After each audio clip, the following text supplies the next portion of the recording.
Jadi hari kiamat memang ada. Ya, hari kiamat memang ada dan akan terjadi. Tapi kalau hari kiamat yang jenengan maksudkan adalah kiamat yang semua ini akan habis, bumi akan hancur ya. Selama ini mungkin mulai dari saya kecil dulu kan banyak yang bilang bahwa kiamat sudah dekat.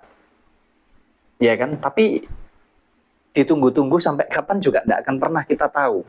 Karena sejatinya kiamat itu ya memang rahasia.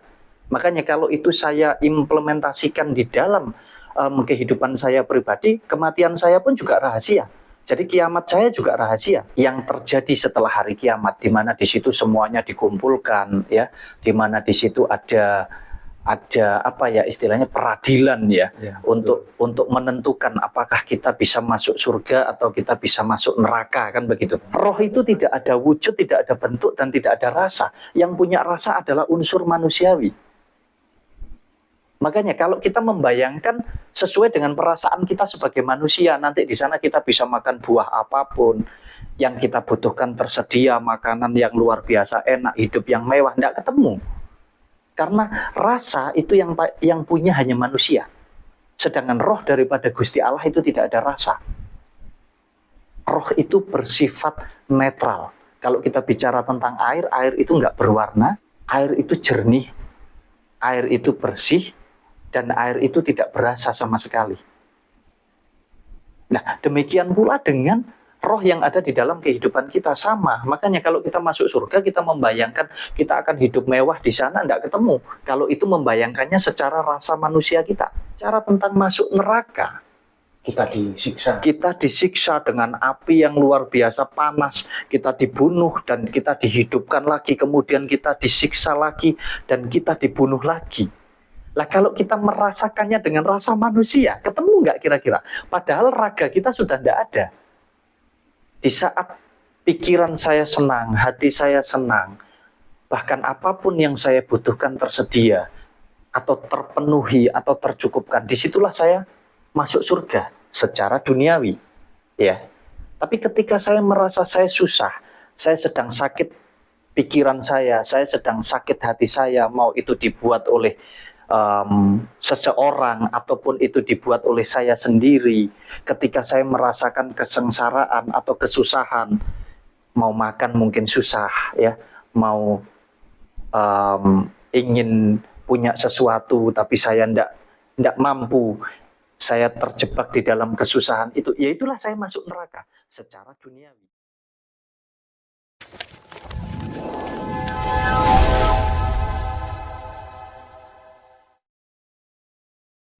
Assalamualaikum Mas Wahyu. Waalaikumsalam Mas Yahya. Ini saya mewakili pertanyaan dari teman-teman kita Mas Wahyu. Dan mungkin juga saya juga penasaran mengenai hari kiamat Mas Wahyu. Dimana di Al-Quran sendiri di surah Al-Hajj ayat 7 disebutkan kalau hari kiamat itu pasti datang. Sedangkan di kepercayaan saya sendiri di agama Islam itu kita wajib mengimani datangnya hari akhir itu Mas Wahyu. Itu kalau menurut Mas Wahyu bagaimana? Ada apa enggak itu hari akhir Mas Wahyu? Hari kiamat ya Mas Yahya. Ya. Mungkin sebelum saya menyampaikan tentang penjelasan yang saya pahami tentang hari kiamat ya Mas Yahya, kalau saya boleh bertanya balik kepada jenengan, hari kiamat yang dimaksudkan ini hari kiamat, mohon maaf ini ya, hari kiamat kiamat pribadikah, istilahnya kiamat yang seperti apa? Mungkin bisa digambarkan biar lebih jelas. Jadi nanti saya menjawab itu juga bisa dimengerti oleh dulur-dulur yang lain gitu. Ya, kalau menurut pengetahuan saya, hari kiamat itu hari di mana semua isi di bumi ini dihancurkan beserta manusianya itu juga Mas Wahyu, dibinasakan. Dan setelah hari kiamat itu kita akan menghadapi kehidupan baru. Iya. Itu kalau menurut saya, menurut pengertian saya Mas Wahyu. Berarti kiamat yang jenengan tanyakan ke saya ini kiamat secara keseluruhan, bahwa dunia ya, dunia. bumi, langit beserta isinya ini akan dihabiskan, dimusnahkan semua. Betul. Mungkin begini, saya juga mencoba menjawabnya dari pemahaman saya secara pribadi, bukan dari sumber manapun ya. Makanya saya juga ingin menyampaikan ke dulur-dulur semua agar tidak salah paham ya, bahwa apa yang saya sampaikan ini jangan ini dijadikan patokan bahwa apa yang saya sampaikan ini benar pastinya, atau jenengan harus meyakini, harus percaya dengan apa yang saya sampaikan. Tentunya tidak. Akan tetapi kita sama-sama belajar untuk mencoba kita bisa mengerti tentang hari kiamat seperti yang jenengan tanyakan ke saya. Nah, kalau menurut saya secara pribadi, hari kiamat memang ada. Ya, hari kiamat memang ada dan akan terjadi. Tapi kalau hari kiamat yang jenengan maksudkan adalah kiamat yang semua ini akan habis, bumi akan hancur ya, semua bumi, langit beserta isinya akan musnah, itu saya juga meyakini dan saya mengimani. Tapi apakah itu akan segera datang? Kapan? Saya tidak bisa menjawab itu. Yang jelas itu adalah rahasia daripada Gusti Allah sebagai pencipta alam semesta, yang tentunya tidak ada yang tidak mungkin. Ya, bisa dipahami ya, tidak ada yang tidak mungkin. Jadi kalau ditanyakan apakah hari kiamat yang jenengan maksudkan itu akan terjadi, wallahu a'lam, bisa saja terjadi. Akan tetapi saya mencoba untuk menjelaskan tentang hari kiamat yang saya mengerti, hari kiamat yang memang menurut pemahaman saya secara pribadi memang benar adanya, dan itu bisa kita rasakan. Saya mungkin coba kasih penjelasan dari hari kiamat yang kecil ya Mas Yahya. Kiamat kecil itu berarti kiamat individu atau kiamat pribadi, di mana menurut pemahaman saya, kiamat secara pribadi itu adalah berakhirnya hidup kita secara pribadi. Jadi sifatnya individu. Paham ya? Kecil ya Mas. Itu kiamat kecil. Jadi ketika saya sebagai Mas Wahyu ini sudah mati, sudah meninggal, ya itu sudah kiamat. Karena apa? Sudah tidak ada lagi rasa secara manusia di dalam hidup saya. Jadi unsur manusianya ini sudah tidak ada, sudah ditinggalkan. Dan kalau kita bicara tentang roh atau nafas kehidupan saya atau energi daripada Gusti Allah, ya tentunya akan kembali kepada yang punya, akan kembali kepada yang maha kuasa. Itu kalau kiamat pribadi. Jadi berakhirnya hidup saya ini adalah kiamat saya. Makanya kalau selama ini, mungkin mulai dari saya kecil dulu kan banyak yang bilang bahwa kiamat sudah dekat. Ya kan? Tapi ditunggu-tunggu sampai kapan juga tidak akan pernah kita tahu. Karena sejatinya kiamat itu ya memang rahasia. Makanya kalau itu saya implementasikan di dalam kehidupan saya pribadi, kematian saya pun juga rahasia. Jadi kiamat saya juga rahasia. Yang mana saya juga tidak akan pernah tahu kapan kiamat saya akan datang. Nah, itu kalau kiamat secara individu. Nanti kalau jenengan mau tanya tentang penjabarannya, saya bisa insya Allah saya bisa sampaikan semua ya. Nah, sesuai dengan pengertian saya. Kalau kiamat besar, sudah banyak contohnya. Kita mungkin boleh mengingat sejarah di negara kita sendiri khususnya ya, belum negara-negara lain. Di negara kita sendiri pernah terjadi bencana alam yang luar biasa ya, persisnya tahun 2005 atau 2004 ya Mas ya. Yang di Aceh, tsunami ya. Tsunami yang di Aceh ya. Nah, terjadi tsunami yang di Aceh itu ada berapa ribu mayat ya, ada berapa ribu jiwa yang meninggal ya, ada alam yang hancur di sana.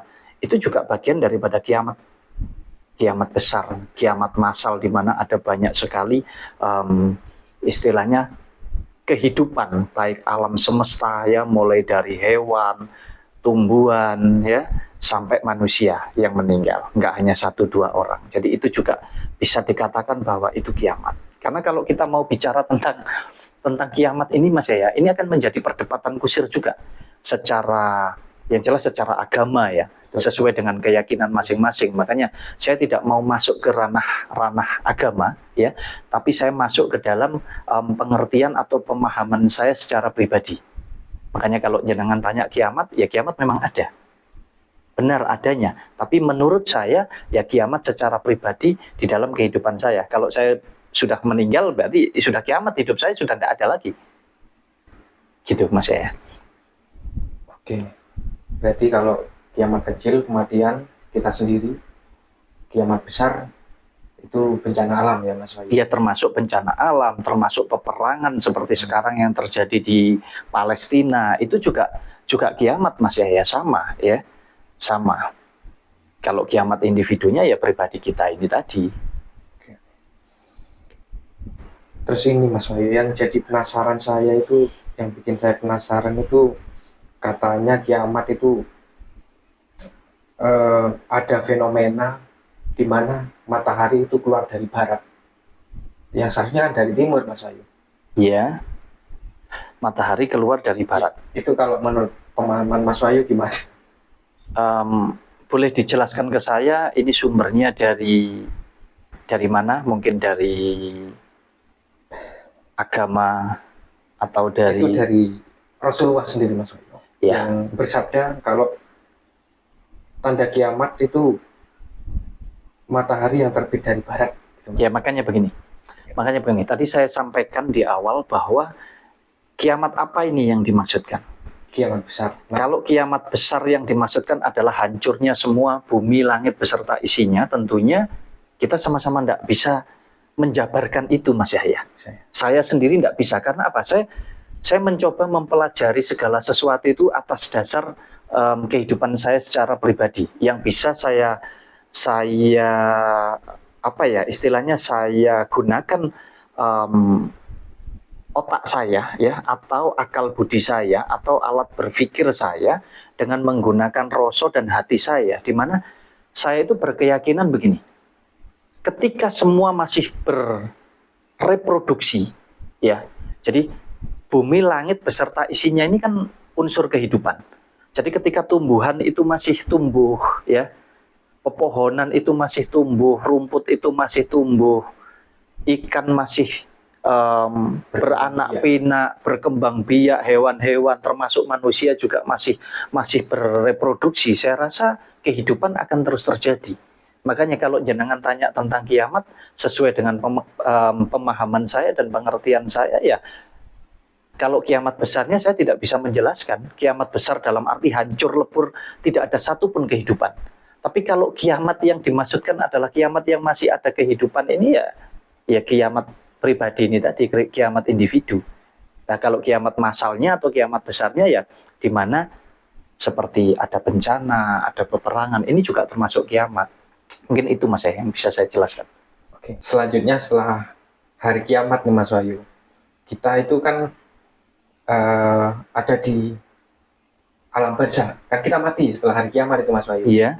Kita ada di alam barzah, kemudian kita dibangkitkan di hari kebangkitan itu Mas Wahyu.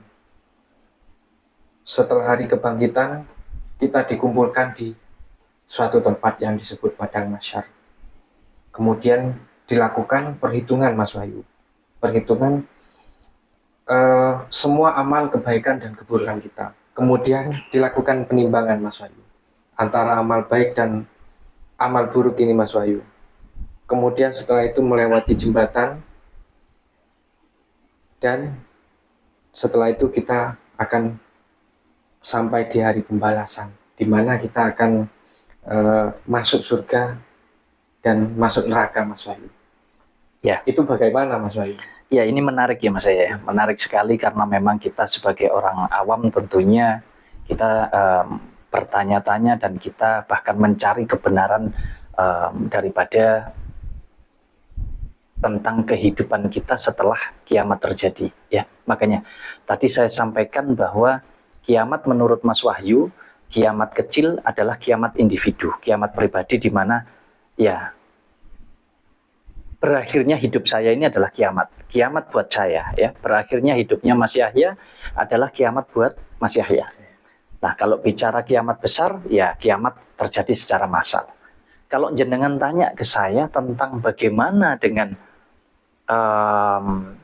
yang terjadi setelah hari kiamat, di mana di situ semuanya dikumpulkan, ya, di mana di situ ada apa ya istilahnya peradilan ya, untuk menentukan apakah kita bisa masuk surga atau kita bisa masuk neraka, kan begitu.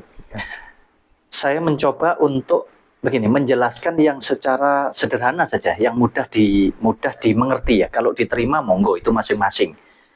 Dulur-dulur Sina Urip bisa menerima atau tidak monggo. Intinya kita di sini sama-sama belajar, tidak mengklaim bahwa apa yang saya sampaikan ini adalah yang paling benar, tidak. Ya, sekali lagi kita sama-sama belajar. Kalau saya itu berkeyakinan begini Mas Yahya, bahwasanya hidup kita ini kan hanya dua unsur. Ada unsur jasmani dan ada unsur rohani, di mana yang jasmani ini bersifat duniawi, karena kita terlahir ini kan, raga saya ini ada kan karena bapak ibu saya ada. Kalau nggak ada bapak ibu saya, nggak akan pernah ada raga saya. Jadi Mas Wahyu itu tercipta karena adanya bapak dan ibunya Mas Wahyu. Akan tetapi kehidupan di dalam Mas Wahyu atau nafas atau roh yang ada di dalam kehidupannya Mas Wahyu ini adalah berasal daripada ilahi. Nah, ketika saya meninggal, saya meyakini bahwa raga saya ini akan kembali sesuai dengan unsurnya. Kalau yang menciptakan manusia melalui proses duniawi, melalui proses manusiawi, berdasarkan 4 elemen ya tentunya. Ada unsur elemen api, elemen air, elemen tanah, dan elemen udara. Tentunya raga saya juga akan kembali sesuai dengan asal muasalnya. Makanya kita sebagai orang muslim dimakamkan. Kemana larinya jasad kita ini? Ya akan habis, akan kembali ke alam. Terdiri dari 4 unsur itu tadi, akan kembali, yang dari tanah kembali ke tanah, yang dari api kembali ke api, yang dari air kembali ke air, yang dari udara juga akan kembali ke udara. Nah, pertanyaannya bagaimana dengan roh yang ada di dalam hidup saya? Atau nafas yang sekarang ini membuat saya menjadi hidup? Ketika raga ini sudah tidak bisa ditempati lagi oleh roh, ya tentunya roh ini akan kembali kepada Sang Pencipta, kepada Gusti Allah. Jadi ini yang harus dipahami oleh dulur-dulur semua. Jangan berpikiran begini, ketika kita meninggal, kita akan masuk surga dulu ini ya, kita akan masuk surga. Dan di surga itu semuanya sudah disediakan. Kita membayangkan kita akan bertemu dengan bidadari, kita membayangkan kita akan bertemu dengan apapun yang kita inginkan sudah tersedia di dalam surga. Pertanyaan saya, apakah roh itu punya rasa? Gak ada. Roh itu tidak ada wujud, tidak ada bentuk, dan tidak ada rasa. Yang punya rasa adalah unsur manusiawi. Makanya kalau kita membayangkan sesuai dengan perasaan kita sebagai manusia, nanti di sana kita bisa makan buah apapun, yang kita butuhkan tersedia, makanan yang luar biasa enak, hidup yang mewah, tidak ketemu. Karena rasa itu yang punya hanya manusia. Sedangkan roh daripada Gusti Allah itu tidak ada rasa. Roh itu bersifat netral. Kalau kita bicara tentang air, air itu nggak berwarna. Siapa bilang air itu putih? Tidak ada. Air itu jernih, air itu bersih, dan air itu tidak berasa sama sekali. Nah, demikian pula dengan roh yang ada di dalam kehidupan kita, sama. Makanya kalau kita masuk surga, kita membayangkan kita akan hidup mewah di sana, tidak ketemu. Kalau itu membayangkannya secara rasa manusia kita. Paham ya? Bisa dimengerti. Nah, dikembalikan lagi, kalau kita bicara tentang masuk neraka, kita disiksa dengan api yang luar biasa panas, kita dibunuh dan kita dihidupkan lagi, kemudian kita disiksa lagi dan kita dibunuh lagi. Lah kalau kita merasakannya dengan rasa manusia, ketemu nggak kira-kira? Padahal raga kita sudah tidak ada. Padahal jasmani kita sudah tidak ada ini. Ketemu nggak kira-kira? Saya ketemu ya. Ya, tapi kembali lagi, Ya, setiap individu punya kepercayaan dan keyakinan masing-masing. Tidak ada yang salah tentunya ketika kita meyakini apa yang kita anggap benar. Itu tidak salah. Karena apa? Kita bicara tentang surga dan neraka, ini adalah dua unsur yang memang tidak bisa lepas dari kehidupan kita sebagai manusia. Tentunya ada banyak pelajaran di sini. Ketika kita bicara tentang siksa api neraka, di situ kita diwajibkan untuk kita mengingat bahwasanya ketika aku melakukan kesalahan, ketika aku melakukan keburukan, ketika aku melakukan kejahatan, ketika aku menyakiti orang lain, tentunya ada dampak yang baik pula terhadap kehidupan kita. Kita jadi tidak melakukan itu, kita jadi tidak berbuat jahat, kita jadi tidak berbuat yang buruk, kan begitu Mas Yahya. Nah demikian pula dengan surga. Kalau kita sudah tahu bahwa di surga itu akan mengalami hidup yang luar biasa enak, hidup yang istilahnya apapun yang kita butuhkan sudah tersedia di dalam surga, kita jadi bercita-cita untuk masuk ke surga. Ini kan baik juga untuk kehidupan kita. Senantiasa kita akan terus berbuat baik ya. Senantiasa kita akan terus berbuat baik, kita akan melakukan hal-hal baik. Jadi tidak apa ya istilahnya, tidak ada yang salah lah intinya dengan kita belajar baik tentang agama, tentang kepercayaan, tentang keyakinan, semua itu tidak ada yang salah. Semua insya Allah semua baik, karena sejauh tujuannya baik ya insya Allah baik. Itu Mas Yahya. Oke. Mungkin dari Mas Wahyu sendiri mungkin punya pengertian tentang surga dan neraka itu di dunia, Mas Wahyu. Mungkin punya pemahaman sendiri, Mas Wahyu. Kalau kita bicara tentang surga dan neraka, tidak ubahnya kita bicara tentang hari kiamat, ya. Jadi kembali lagi kepada kepercayaan dan keyakinan masing-masing, ya. Akan tetapi kalau Mas Yahya tanya ke saya, ya otomatis saya akan menjawabnya sesuai dengan apa yang saya pahami. Saya akan menjawabnya sesuai dengan apa yang saya mengerti. Atas dasar apa? Tentunya atas dasar kehidupan saya pribadi. Surga dan neraka jelas ada. Ya, surga dan neraka itu ada. Akan tetapi surga dan neraka secara duniawi atau surga dan neraka secara ilahi ini juga berbeda menurut saya. Menurut saya. Kenapa demikian? Saya merasa bahwa ketika saya masuk surga secara duniawi dulu. Ya, secara duniawi. Mungkin saya bisa kasih contoh. Di saat pikiran saya senang, hati saya senang, bahkan apapun yang saya butuhkan tersedia, atau terpenuhi, atau tercukupkan, disitulah saya masuk surga secara duniawi. Ya. Tapi ketika saya merasa saya susah, saya sedang sakit pikiran saya sedang sakit hati saya, mau itu dibuat oleh seseorang, ataupun itu dibuat oleh saya sendiri, ketika saya merasakan kesengsaraan atau kesusahan, mau makan mungkin susah, ya, mau ingin punya sesuatu tapi saya ndak mampu, saya terjebak di dalam kesusahan itu, ya itulah saya masuk neraka secara duniawi. Tapi kalau jenengan tanya surga dan neraka secara ilahi atau di kehidupan setelah kita meninggal, saya juga meyakini ada. Saya kasih contoh, Mas saya pernah dengar ada istilah roh itu gentayangan tidak? Ya, pernah dengar, Mas. Pernah dengar ya Mas saya. Jadi begini, konsep hidup kita itu sebetulnya mudah banget. Tapi banyak orang membuat hidup kita menjadi rumit. Nggak usah kita belajar yang aneh-aneh. Kalaupun kita belajar tentang agama, tujuan agama itu adalah mengatur supaya kehidupan kita secara manusia jadi baik. Waktunya sholat, ya, kita diajarkan untuk sholat. Kita mendekatkan diri dengan Yang Maha Kuasa. Ada lagi berbudaya dan juga bertradisi untuk kita bisa saling menghargai antara manusia yang satu dengan yang lainnya. Nah, kalau kita kembali tentang hidup kita yang paling mudah sebetulnya menurut saya, simple banget. Kalau kita bicara tentang surga dan neraka setelah kita meninggal, ya kembali lagi ke dua unsur ini. Unsur manusiawi dan unsur ilahi.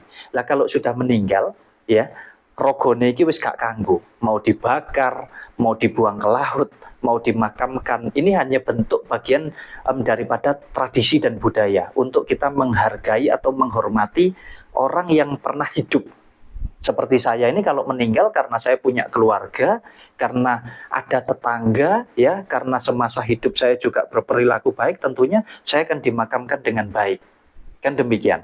Tentunya setiap agama, setiap adat mempunyai budaya dan tradisi masing-masing di dalam memperlakukan orang yang sudah meninggal. Nah, kalau kita bicara tentang unsur ilahinya, kemana roh kita setelah meninggal? Yang balik meneh, imannya Mas Yahya kemana? Kalau imannya Mas Yahya ke Nyi Roro Kidul, ya mungkin Mas Yahya akan pulang ke sana. Kalau imannya Mas Yahya kepada pohon beringin, mungkin Mas Yahya akan kembali ke pohon beringin.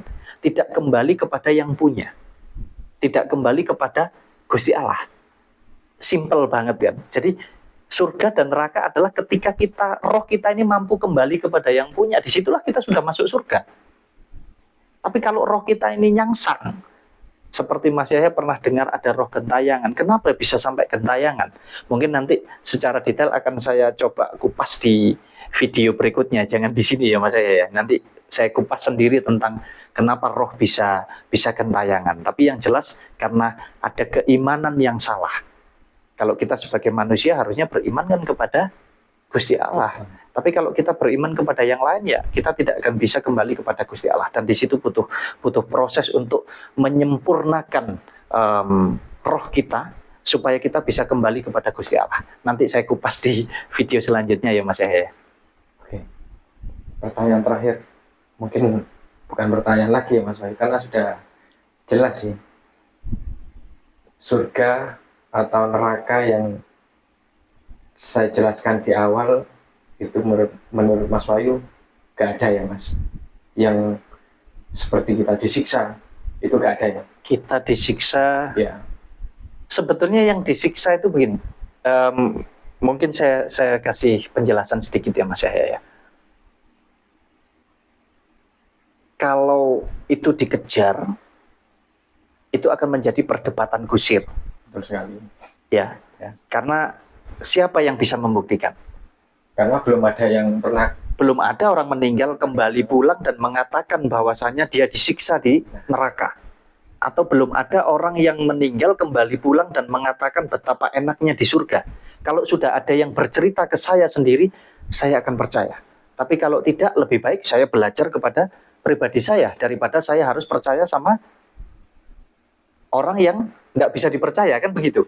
Lebih baik saya belajar terhadap unsur kehidupan saya sendiri gitu loh Mas Yahya. Makanya surga dan neraka itu ada. Kalau secara duniawi ya saya masuk surga di mana saya sedang menikmati kebahagiaan yang luar biasa. Tapi saya masuk neraka di mana saya merasakan kesusahan atau kesulitan hidup yang luar biasa secara duniawi.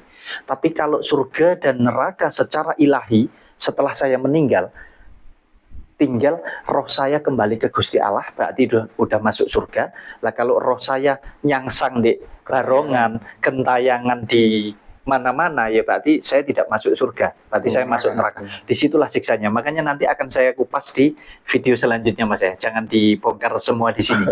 Siap Mas Wahyu. Gitu ya Mas ya. Mungkin sudah cukup Mas Wahyu. Sudah puas? Sudah.